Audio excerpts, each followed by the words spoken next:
I love podcasts. That might not surprise you to learn. You're listening to one of the two I regularly appear on. But they also eat up quite a lot of my multitasking time on a long drive or cleaning the house or taking a walk. I love music, but I spend a ton of my time devoted to podcasts. I was an early adopter of the medium even before Serial launched in 2014 and became a sensation. I was all in. That just took me to a whole new level. And a lot of what I listen to is in the vein of Serial. Great stories told by investigative journalists, ideally with an element of mystery, are some of my favorites. But I also like movie and TV podcasts and music podcasts. Once a week, I even listen to a food podcast. But this time of year and a lot of the year, basketball podcasts dominate my time, and I love all kinds. A lot of the ones I listen to are just weekly discussions of what's happening in the NBA, and that's great. But like I said, I love a mystery story, so I also appreciate a good twist. And my guest today, Dan Devine, has found one of those twists. He calls his new podcast Devine Intervention, and why wouldn't he? And he describes it as a self-help podcast about basketball. Now, it leans pretty heavy on the basketball, so don't be afraid of it. But it frames the basketball talk with gratitude and positivity. And as a podcast aficionado myself, I thought Dan would be perfect to come on here and talk not only about this new venture of his, but about the Thunder and this fascinating phase in franchise history. Because there's real joy in what's happening in Oklahoma City, but there's also a real challenge, and that is to live in the now. Everybody talks about the future of this franchise. Steve Kerr did it last week. Draymond Green did it. Tim McMahon at ESPN wrote about it. And the future, with its what ifs and its pressure to win, can be pretty stressful. As a fan, how do you tune it out and enjoy what's right in front of you? Today, we're talking about that and more with Dan Devine of Yahoo Sports. I'm Brett Dawson, and this is Heard Thundering.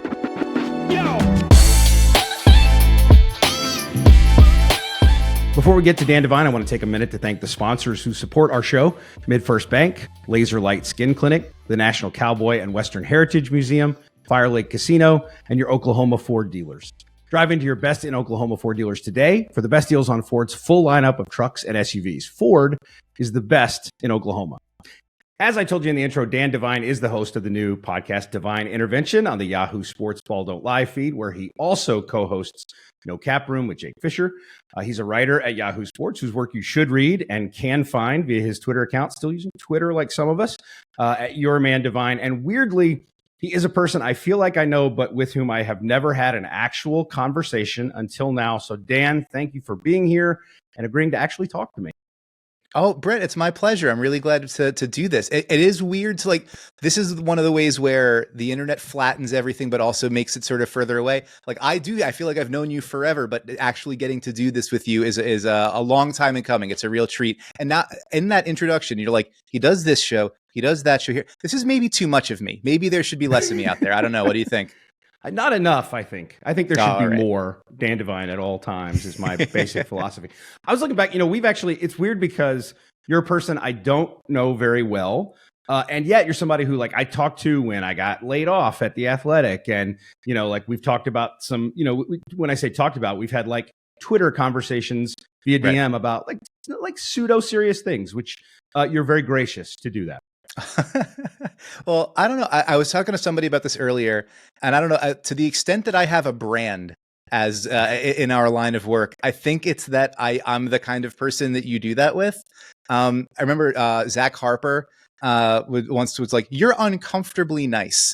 And some coworkers that I had at the Ringer and some other people that I knew were like, "You're sort of overwhelmingly earnest."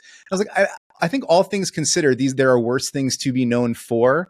But I do think it's one of the things that I try to sort of suffuse the new show with is I am legitimately interested in the people that I'm talking to about their lives and their line of work.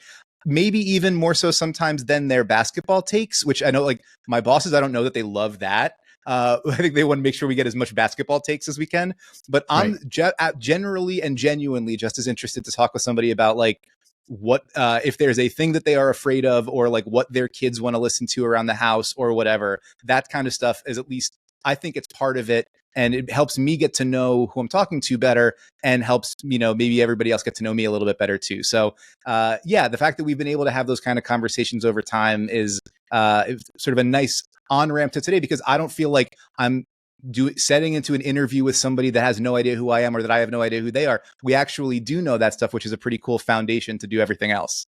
Yeah, for sure. And look, I think Too Nice is a pretty solid brand. Nobody is Tim McMahon, too nice, just too nice of a guy, Yeah, I mean, listen, yeah, I've been called worse things. I will be called worse things, but if that's what it goes with, yeah, so far so good. So I think your persona and this kind of your approachability and the things you talked about people's interests and their fears and stuff like that. I share a lot of this stuff too. I've had people I know on this podcast, and I love that we live in this world where I can just talk to somebody I don't know that well and say, hey, come on the podcast and let's talk about some stuff.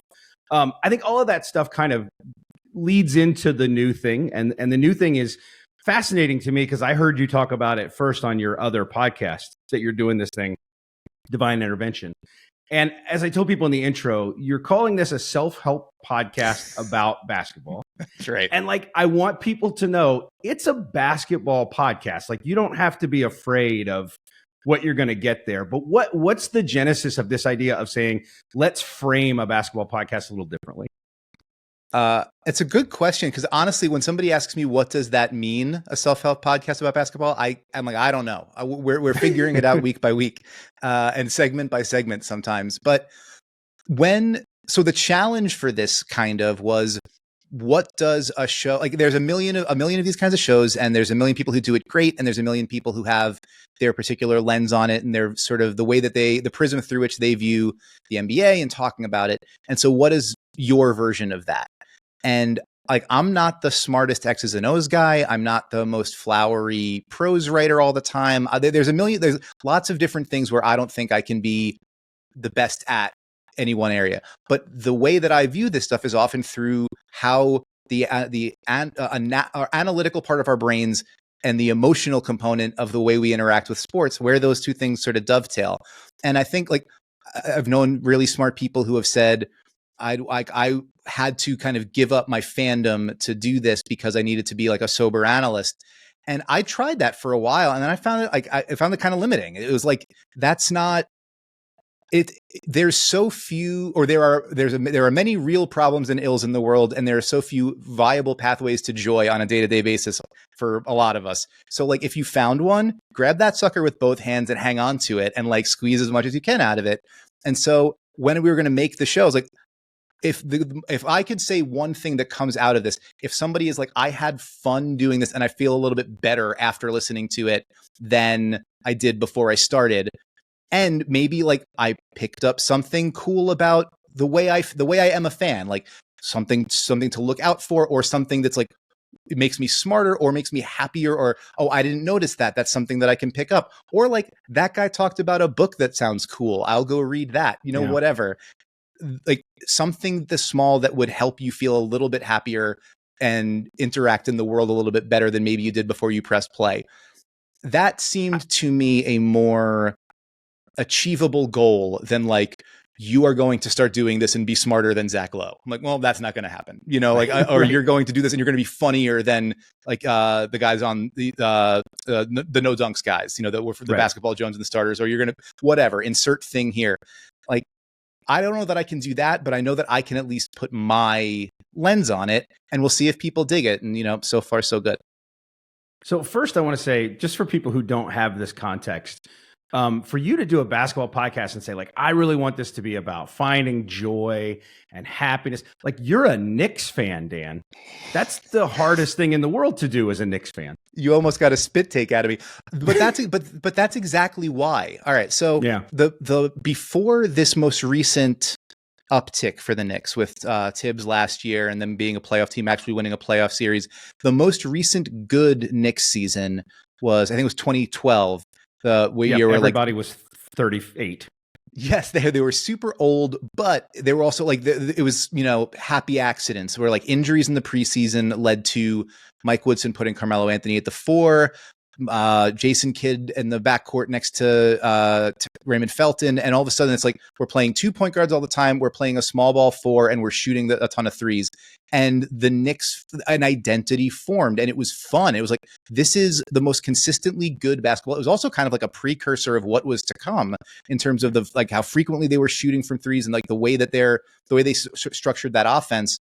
And I was watching it and going well, this is clearly the best thing that's happened to the team that I grew up rooting for in ages outside of Linsanity. This is but that was 2 weeks and this is a season.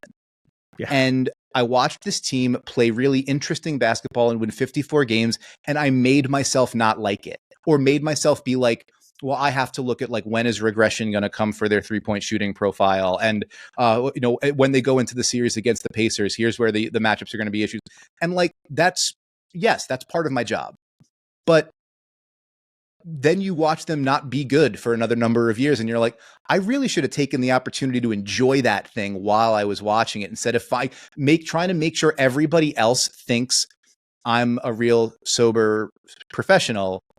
Like, yeah, that's fine, but also you're allowed to like stuff too. And so I try to now be a little bit better about finding that balance. If you're going to read my work, if you're going to listen to, we're kind of goofballs on No Cap Room, and then Devine Intervention, we're figuring out what that is. But if we're going to, like, it's an actual basketball conversation, I want to try to make sure I have something intelligent or at least interesting to say about as many teams as possible, and to back that up with the homework.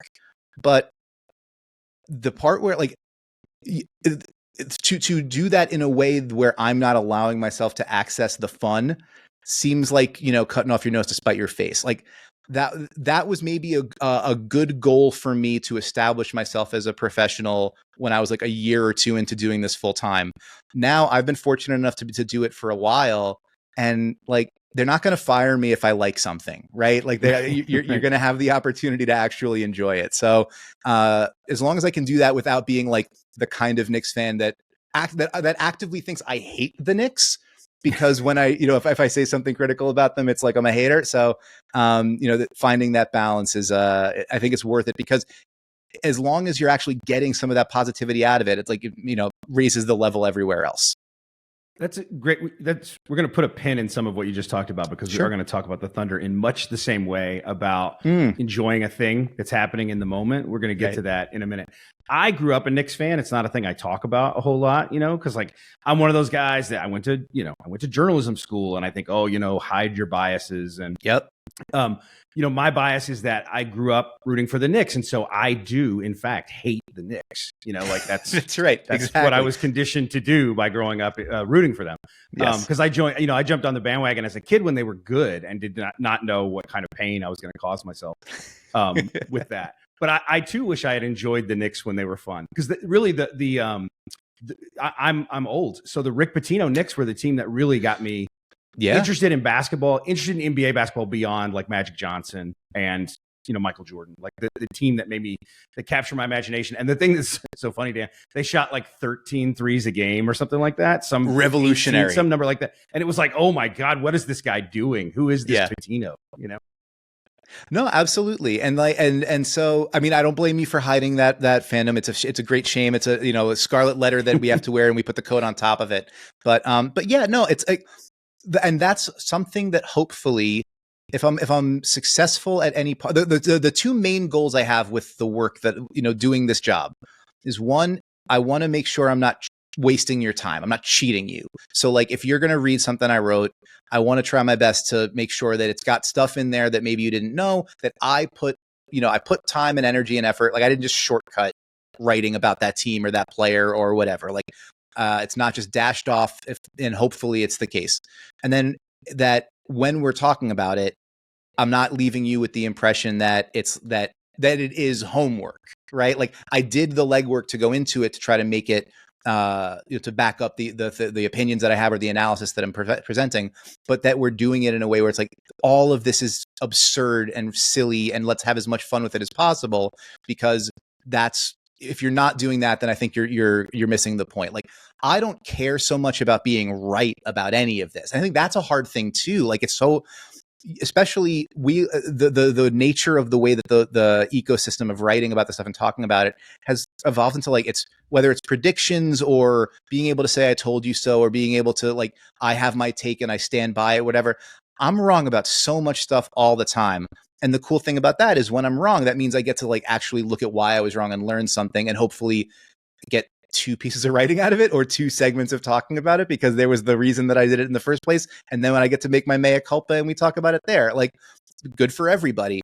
And so, like, if you're not taking, but like, to get to that place, you got to be willing to not take yourself so seriously about it. And I think as I have been able to do that, my enjoyment of it has increased. And I think hopefully also the quality of the work has too. Yeah, that's great. I'm interested, I'm interested in things that maybe you talked about the things that you like about the work and the things that interest you about it. I've always been sort of interested in connection. I'm interested in the way like players connect with each other and teams connect. I'm interested in the way people who live in these cities, sometimes as kind of transients, they're here for half the year. Like, how do they connect to the places they live, and how do the fans in that city connect to those people or to those teams, that kind of stuff. I told my students when I taught journalism, and I've talked about this before, I took a year of teaching sports journalism at Missouri. And I also told my students, you don't think about writing about sports, write about people, and they happen to play sports. So like, those are the things that interest me. And I find that people are interested a lot of times in the things that we find interesting. I used to be really afraid of putting any of myself in stuff. And they've encouraged me here at this new job at Sell Out Crowd. I do a newsletter. And so like when I go on the road, I tell people where I had coffee or where I got a beer or whatever. And like, people are interested in that. It fascinates me that like, that's a thing that sometimes people are sort of curious about. They like anything that's a little bit behind the curtain. And so I think one thing you've done a lot in your work, Dan, is like there is some of you in everything you do. You're not really afraid of doing it. You and I had a conversation once about your wife being your personal life editor, who's like, maybe not, maybe this is going a little too far. That's right. But I love that idea that you're sort of always there. Well, that's a really nice compliment, Barrett. Thank you very much. I mean, it's funny, you had asked kind of like why, or when I was going to do this show, or when we started this sort of the second show, Devine Intervention, like what was what were you looking to get out of it, or what was the idea behind doing it? And one of the things was, hey, they were like, we're going to do another show. You should be the one that has the show, which is something that I actively initially avoided, because I was like, I don't know that I want to have something where my name's on it and my face is the one that you see all the time, and my voice, all of it is my sensibility and my lens. And I think that part of it was I was a little bit worried about doing too much of that sharing, like you're talking about, like, because if somebody doesn't like No Cap Room, and first off, why would you not like No Cap Room? It's a wonderful, fun time that Jake and I have. But if somebody doesn't like that, that is, Jake and I work together, and we work with producers, and we try to come up with ideas and things to talk about. And I have some stuff to say, and he has some stuff to say. But when it's me, and like my name is in the title of the show, and if the premise of that is, here's what I think is interesting, I think is funny, I think is cool, who I want to talk to, and what I want to talk to them about. If people don't like that, it's a little bit like, I don't like you. Yeah. And that is an ego hit that's a little bit hard to take, right? You have to be willing to be vulnerable to that, which is something that I resisted a lot. And so when the opportunity to do it came out, I had to kind of think about that and say, well, you have been willing to put some of yourself in your work, in your writing, in your social media presence, such as it is, or whatever. Like, it's not like you are opposed to the idea of sharing yourself with people. So then what are you scared about with that? And the thing I come back to is, it's not a very popular reference. I'm aware it's not current. There's a movie called Mr. Saturday Night. It's an old Billy Crystal movie. Yeah. And he plays like a Catskill comic who was a star in the early era of TV. And he talked about like his brother was a writer, a comedy writer, but never performed. And he would make fun of him for having, I don't want to like use any, uncool language here, but like living room nads. Maybe we'll say that instead of, huevos, living room huevos. Right. Let's say that. Meaning I'm willing to be funny in the living room. I'm willing to make the jokes here, but I wouldn't do it on stage. And I have felt a lot of times like, well, if I have the distance, the layer of abstraction of like, it's my writing and it's on a screen, or I'm on somebody else's show, or I show up for a radio hit somewhere else, there's only so much of me that's kind of out there. I can have the living room huevos. And this was like, do you want that forever? Or do you want to have the chance to like actually go out on the stage for a minute? And it's like, if I don't take this opportunity, I might probably never going to get one. It hadn't happened in 10 or 11 years of doing this, probably isn't going to happen again. At least you will always be able to say that you did it the one time. And 3 episodes in, I've yet to be fired for it. And I've yet to be, like the Sandman hasn't come in and hooked my neck off the stage. So, so far so good with it. But yeah, that idea of putting yourself in there. I was talking to somebody else earlier today, actually, where I was like, it never occurred to me that this personality would be something people would want more of. Like the amount that I put in my writing was like unavoidable. Like that's like, it's how I was like, it's the voice that's in my head, and it's the voice that came out when I was writing. But I was like, well, nobody wants more of that, surely. Well, I mean, whether they actually do very much remains to be seen. I do not know how many listeners there are. I do not want to know how many listeners there are right now. But we'll find out. But the early returns have been, at least suggest that there might be some people who are interested in it, including someone like you asking me to come and do your show. So far, so good. Well, it's incredible. This is like just incredible preaching to the choir happening right now, because so much of what you said I relate to so much. I'm so uncomfortable right now because, like, oh no, I've done a ton of podcasts in my life, but I'm never, I'm off ball. That's the way I play. And so somebody throws it to me and I can make a play. And then if I screw the play up, well, that guy should have made a different decision. The ball should have gone somewhere else. And so, like, the idea of like being on camera, when they did the logo for this podcast, I was like, just don't put my face in the logo. That's all I care about, just like something else. Put Shai Gilgeous-Alexander in it, but don't put me. So it's all very, very relatable. When I tell people, I've talked to some friends of mine about the fact that, I know this guy who's doing a basketball self-help podcast, and they're like, what? One of the things I say is that part of it is the tone, and there's some intentionality in, I think, some positivity and gratitude in it.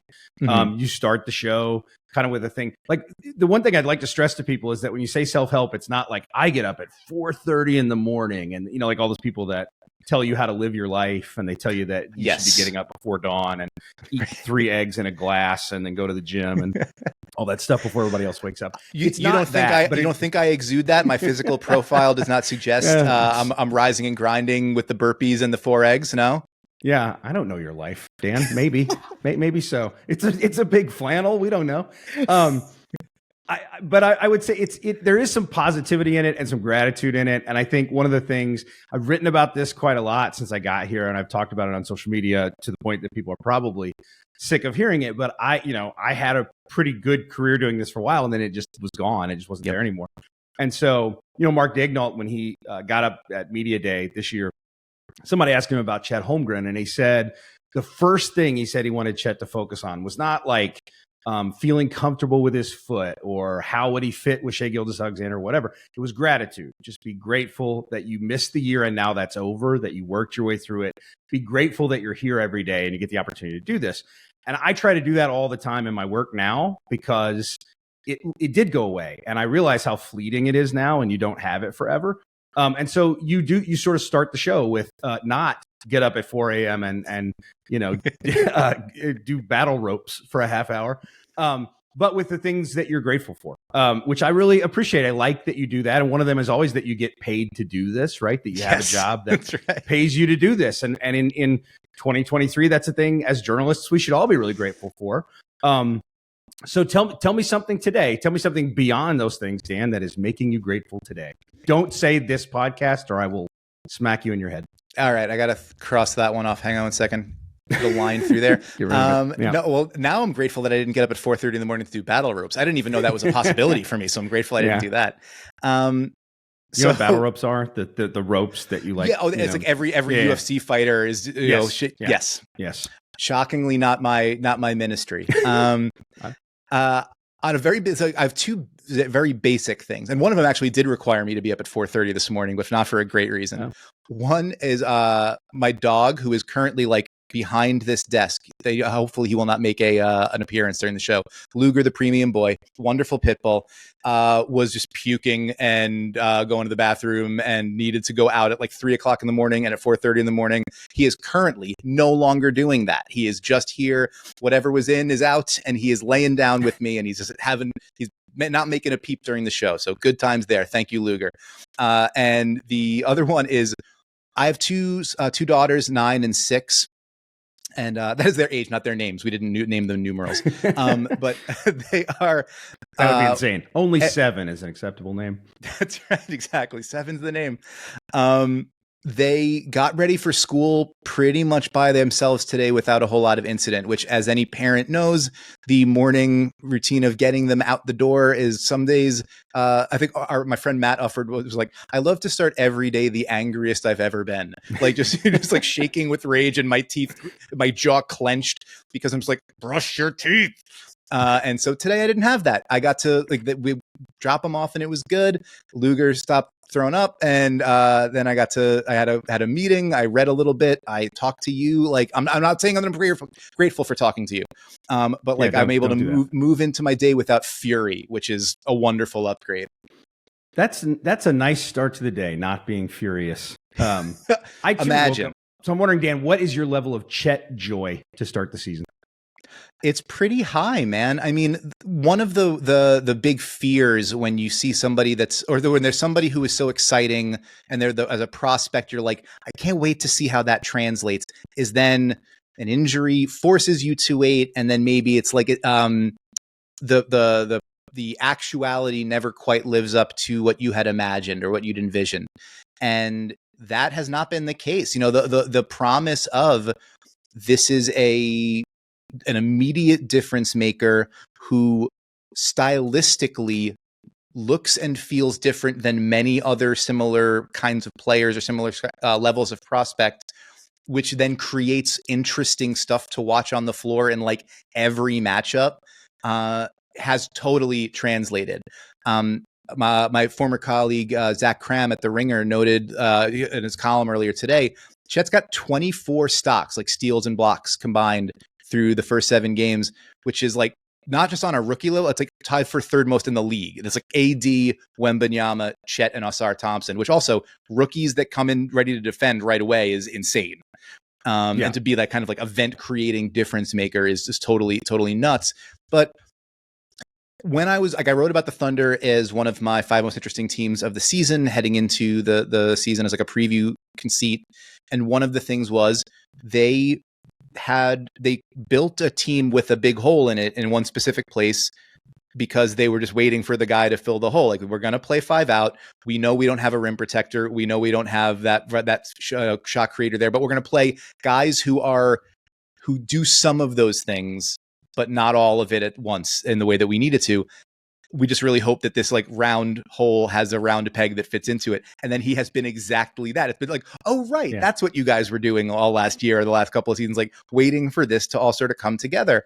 I think it's interesting to me that he is just like fearless in terms of nose for the ball. Like I think he's drawing shooting fouls on like 20% of his shots because he's just going right up through contact. And he's contesting more shots at the basket than anybody in the league. Like, he is willing to get, a shoulder put into him. He's willing to get dunked on. He's willing to, maybe catch an elbow in the face as he goes up. But he's got some stuff to his game, man. And so, like, it's not just the wacky inflatable tube-man arms. It's like there's some nasty in there. So that he immediately plugs in to a top 10 offense, and as like he helps make the spacing of that and the orientation of that work. He's able to, with the block shots, he's keeping them all in bounds too, which is helping kickstart the transition game. And then he's a trail shooter and a trail playmaker on those transition games. So it's like it rounds out the offensive profile a lot. He's going to get pushed around on the defensive glass. That's, the offensive rebound rate for other teams is huge, and that's a concern. But like, that's going to come with strength, and it's going to come with time. And he's already bringing so much to the table that if that's the area, like, all right, then all of these great big wings that we've got to go gang rebound. Like, let's give him some help there because he's giving us help sort of all over the place around it. And it's kind of nice to see a plan come together that way. Yeah, it's interesting. I told I had Jacquelyn from The Ringer, who's a friend of mine, on, and I told him a little bit about this. Never liked that guy. Never liked him once. I know. Talk about unlikable people. So he Sam Vecini from The Athletic told me, and I keep going back to this because I think it's just so perfectly framed. Sam was saying, like, much like what you said, the Thunder sort of left a hole in their roster, right? And then they went to go get that player. And so on draft night 2022, they're looking to get that player. And all they needed was like a 7-foot guy who can guard the pick and roll, is an elite rim protector, is a connector on offense. It'd be great if he could shoot some threes. And essentially, like, as Sam put it, That's effing impossible to get. Yes, right. But they got it at number 2, you know? Yeah, like, all right. While we're wishing for things, let's get a pony, you know, right? Like there's not not exactly Right. not exactly easy to fill all those roles in one fell swoop. And then like he's there. I mean, you have a guy, obviously, I mean, some of this is small sample stuff and the 3-point shooting. If the 3-point shooting doesn't come down and he shoots 55% from 3 or whatever, great, we'll take it. But yeah, you've got a guy who's averaging like 1.5 per shot attempt, and his rim protection is like right, but in terms of defensive field goal percentage at the rim, it's right between like Evan Mobley and Jaren Jackson Jr. Like, that's, how can you ask for more, right off the rip, right. As a guy coming into the league. So, I mean, I will admit, I was a little, I tend to, even though we're talking about operating from a place of joy and positivity on the podcast, I was a little bit like, I don't want to get so far ahead of myself with this Thunder. Like there's all these arrows pointing in the right direction for the Thunder. But like, it's a lot to ask of a super young team, and it's a lot to ask of Chet right away. But for him, if this is who he is now, and yes, the rookie wall will come and guys will get tired and whatever, but like, if this is who he is, the concerns that I had about the floor potentially dropping out, those go away. Like this, there's no reason to believe that this shouldn't be a playoff team. And not it's a deep West, yada, yada, yada. But like, if this is the floor with him in the mix, there's no reason to believe that this team shouldn't be a playoff team here, year in and year out from here on out. Yeah, it's really interesting to hear him talk about where he is. I think he's pretty insightful. He's a little funny. He's really dry. But he's talked about, one of the things when he came in, he talked about this yesterday after practice. I was talking to him about this process of sort of getting integrated into a team. And one of the things he said was like finding that balance between being aggressive and playing the way you play. And as he put it, not making it the Chet show. As he said, it's never going to be the Chet show. It's the Thunder. Right. It is kind of the Chet show. I hate to let him know that. He had a rebound the other night and brought it up the floor and threw like a perfect behind the back pass to Cason Wallace for a layup. And like, that's Chet show stuff, man. We can't argue that. Like he's putting on a show. It's really been fun to watch.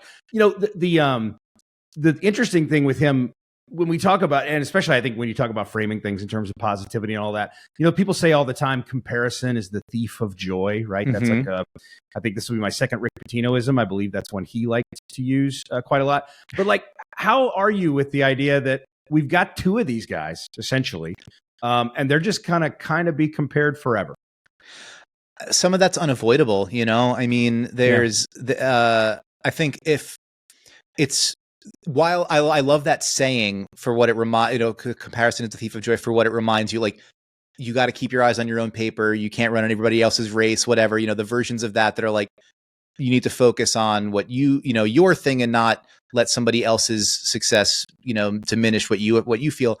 But that's also like, that's a slider that we should be able to control. Right. And like, I think one of the things that is fun about doing this job and the way that we do it and the way that I've tried to do it is you can hold more than one thought at one time. And you can say like, it does, if you believe, if Victor Wembanyama winds up being one of the greatest players of all time, it won't mean that Chet Holmgren wasn't also great, right? It doesn't mean, so saying like, I mean, yes, they will come into direct comparison for something like Rookie of the Year, right? Or people will, say, well, they had this sort of burbling, antipathy when they played in preseason, and every game that they play each other is going to be a rivalry brewing and whatever. And maybe that's true. I mean, I have no idea, but if you are of the mindset to say like, no, only one of you gets to be really good, or only one of you gets to be loved and praised, like, I would respectfully submit that is a pretty limited mindset,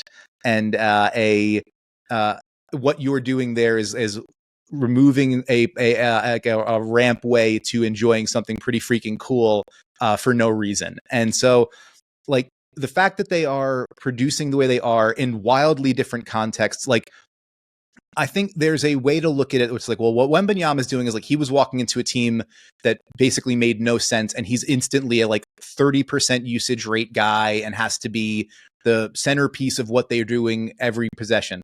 And that is a very hard thing to be. Like, I'm not saying that is an easy job, but you come into a team that already has an all NBA first team player, that already has established guys, that is expected to be a playoff team, and you're the second pick in the draft, and you got to come in and be like, you better be good right now, because this team is pretty ready to be good right now.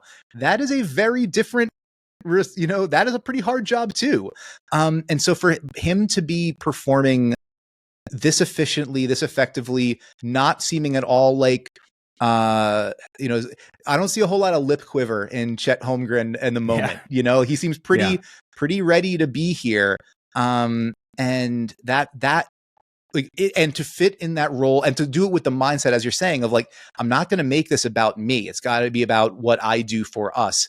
That is a pretty rare and special thing for a young guy too. And to be able to hit the ground running this well, I think that is it is worth celebrating both of them, and also in doing so specifically noting that the two different things they're doing are both really hard for different reasons.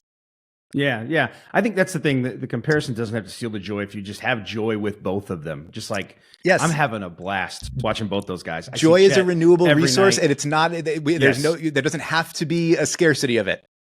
100%. I'm watching Victor every time I get a chance. I'm watching Chet every night. It's fantastic. To the larger point here, I think something you said, really an interesting time for Thunder fans, and this is something I wanted to get into and I was saving for last. We know what happens to young teams in the NBA. We know the threat of what can happen, right? Sometimes they develop and they come along and it's really fun. The first iteration of the Thunder was like this for a very long time. Kevin Durant and Russell Westbrook grew up together in the NBA. They were really good together. They made an NBA Finals together, and then some things sort of fracture. Joel Embiid once in an interview said, "We're not going to be the Thunder." When it came to him and Ben Simmons, and guess what happened? They fractured as well, and things pulled apart. They never got anywhere near as far as the Thunder. So I'll tell you that much. That's true. They were not the Thunder. That is a fair point. They were never anywhere close to as good.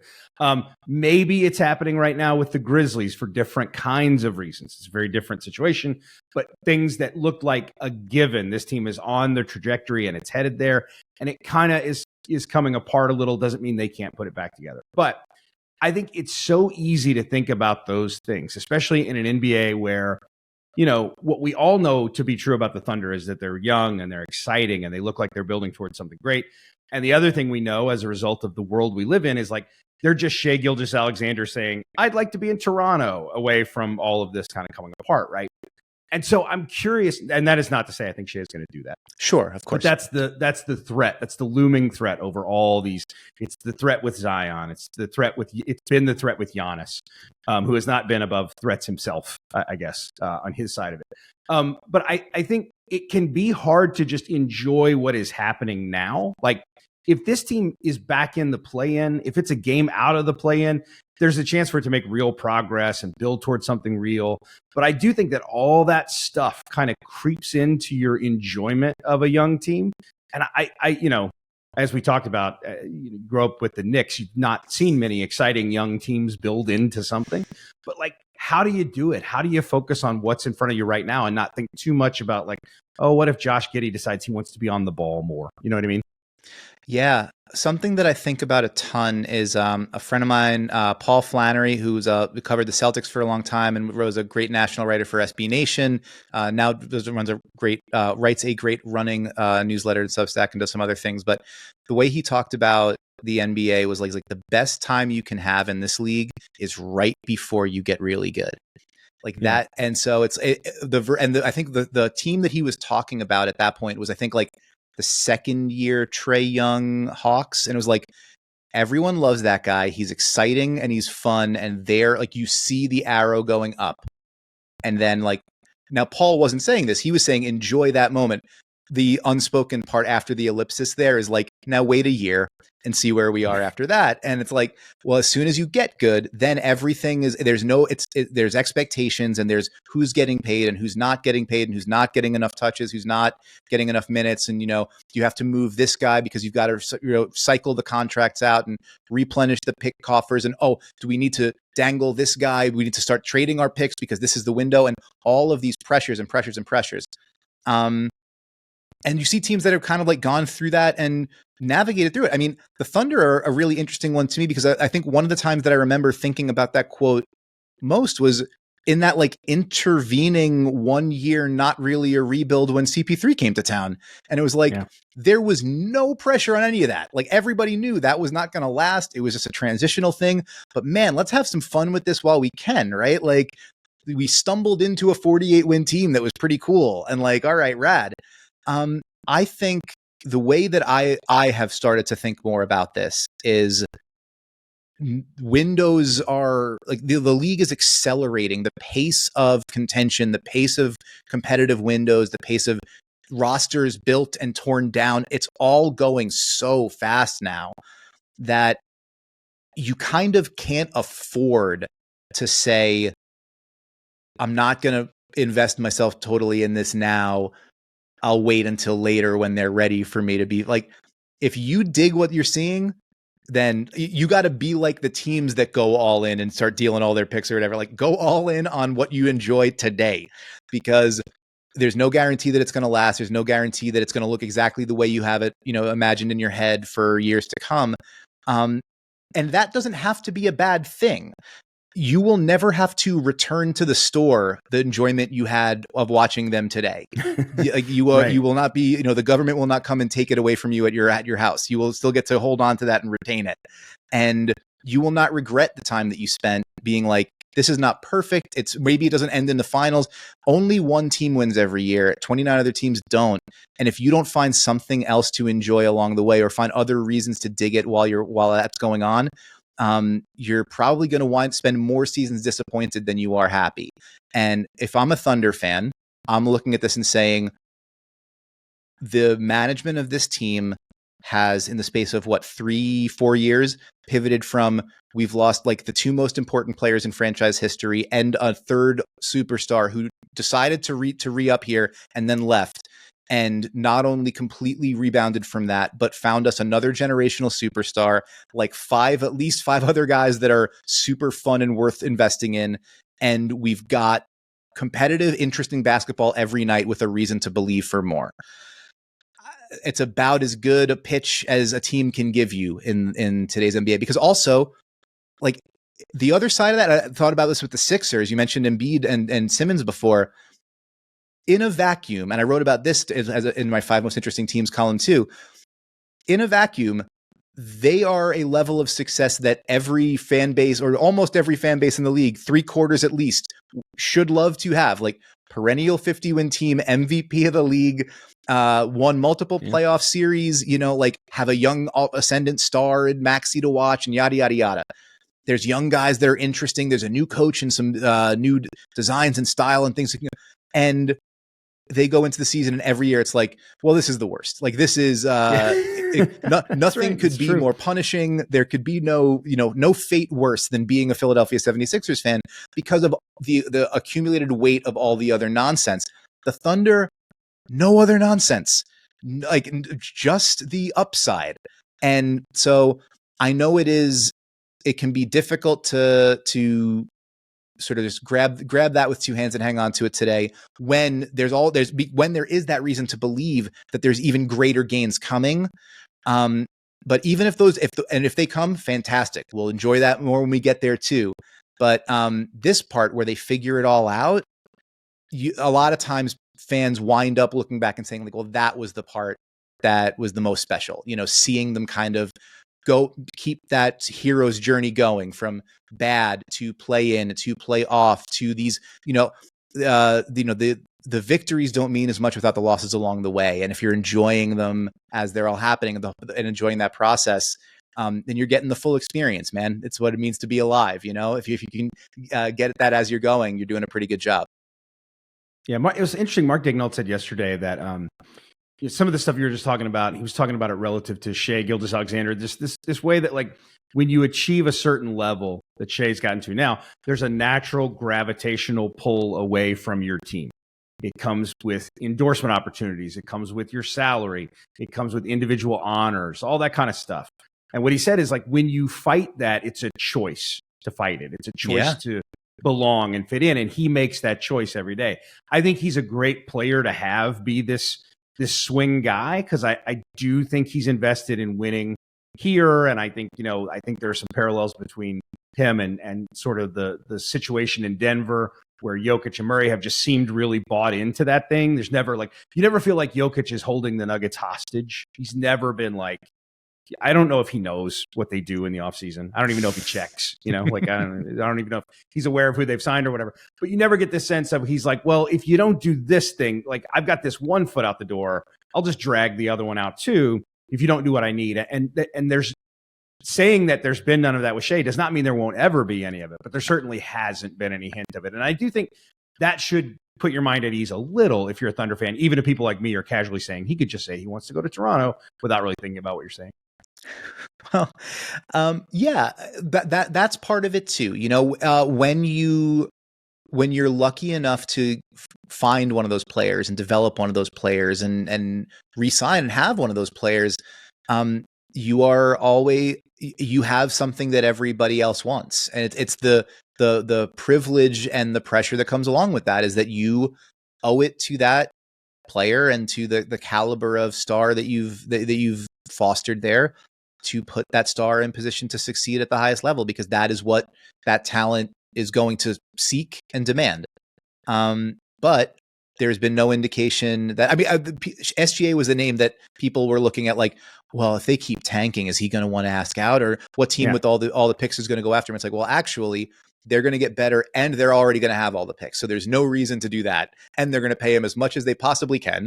And he's going to wind up with, if I'm not mistaken, he's one of the faces of Skims while being in Oklahoma City. So big endorsement deal, all NBA first team max contract on a competitive team that's got the, most overflowing war chest in the league. Why go someplace else if you don't feel like you got to, right? And so the pressure comes when it's well, now we need to make, you need to nail the move here in order to get us to that next level. And that pressure is going to come. You can't pay everybody, or if you can, it'll be interesting to see how they navigate what those salaries look like as, Giddey and J-Dub and J-Will and everybody else wind up coming up. Chet, because of the clock starting a year earlier, his extension is going to come up sooner too. So what that looks like, you've stockpiled all those picks because you're going to have to wind up cycling through some new rookie scale deals. So who winds up being part of that collective core, who doesn't?